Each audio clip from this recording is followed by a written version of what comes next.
Doc here. Been offline most of the week, up in Detroit. Had to fight my way in and fight my way back out, but I'm now back online. Had to cut my D60X about 12 minutes short. Drank too much poo pusher. Ended up with such a bad piss hard on the treadmill that when I went to bend it down, my feet came off the ground. On a serious note, last week we supported a man down Marine in South Central Florida. This week we got a dog down in Dallas. My good friend Guillermo, better known as Big G. He's one bad hombre. He's got an 11-year-old pit bull mix.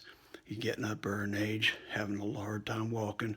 So need all you dog lovers to send your prayers to him. Anything you can do to help, Doc greatly appreciates.